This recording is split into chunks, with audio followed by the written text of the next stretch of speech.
Hello stakeholders, I just wanted to provide you all with a brief on how to respect our cultural practices within the workplace and during our rehearsals, as we want to make sure that we can communicate in an effective manner while still keeping in mind those with cultural beliefs and those who only speak in their native dialect.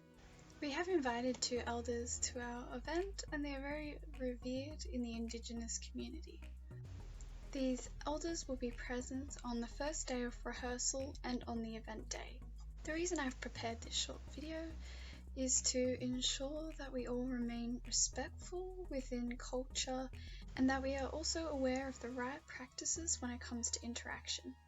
We do have personnel as well as tools to help us with maintaining the communication paths and making sure that they are open. This is also translators as well as our research and knowledge about the culture and their traditions. One aspect we must be aware of is that of handshakes. We mustn't make any type of contact with these elders that might seem disrespectful in any way, or any sort of hug, anything a bit too personal. It's just best to maintain just a simple greeting.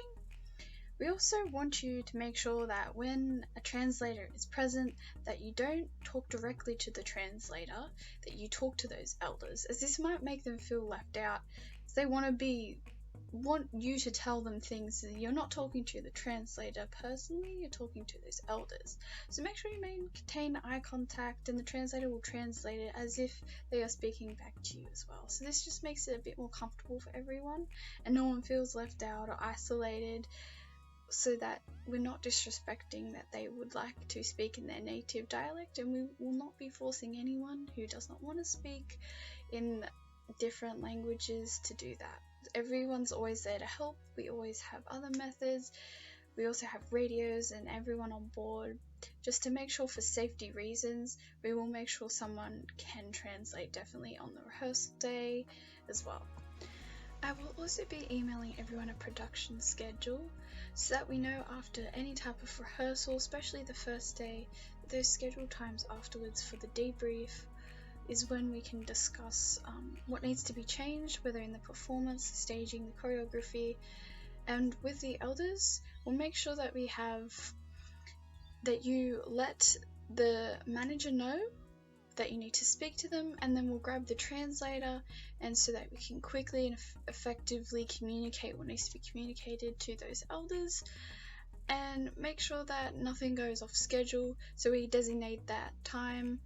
Also, if you want to write down notes during the performance of what you'd like to talk to them about, so that we don't forget, and also it means we don't have to try and grab the translator mid-performance, and this might interrupt the schedule. So make sure you write down notes what you want to say, grab one of the managers, we'll radio through the translator, we'll grab the elders as well, and all the performers together, so that we can all communicate together what needs to be said as well. And we are also discussing about tools we can use, whether that is someone who can speak English and also speak an Indigenous language in amongst the performers as well.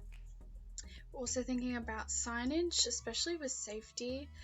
We might supply every one of you with special sort of signage, but we want to be respectful, of course, because we need to make sure with sensitivity to culture that signs can be interpreted as well. So just keep a lookout. Our emails will let you know of how to communicate effectively, because at the end of the day we don't want any type of miscommunication. This can cause many risks as well as behavioural and cultural problems. During the rehearsal we won't be tolerating any abusive behaviour, any type of slurs, any type of cultural disrespect. You will be spoken to and also be asked to leave the venue space, and we will brief you on the behaviours, and we also will be sending our code of conduct of how you are to behave. Also, when speaking to these elders, we do have a translator, so don't try to slow down your words or or speak with a lot of hand gestures. This can be condescending, even belittling, so please don't do this. These are respected elders, and we won't be tolerating any of that behaviour. I will also send all of the staff a list of their cultural requirements within the performance so that we can help with staging and choreography, keeping in mind those traditions and culturally sensitive aspects as well. So I ask that if you need to speak to them, refer to the production schedule so that we can stay on track, write those notes down, give it to the translator to translate, or even just talk directly to the elders, and within that time frame get back to rehearsal. We don't want to stop and start any type of performance in between, but definitely if there is a safety issue, please on the loudspeaker and radio through to the translator that we need to do certain things. This may be one of the special effects is playing up, so we need to remove people off the stage. We'll also have security around to help as well if there's an issue, because no matter what, even if you can't speak English, that they know the general danger.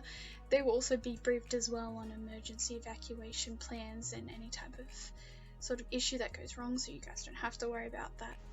This day is meant to be as inclusive as possible, as well as we must honour those Indigenous Australians.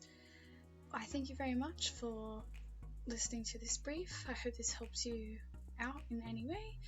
Feel free to call me or email me if you have any further questions or anything to do with how to be respectful. We can send you a list as well of type of greetings and goodbyes, hellos, sort of interactions as well, if you want to make sure that you're comfortable around them so that this day and event can run smoothly.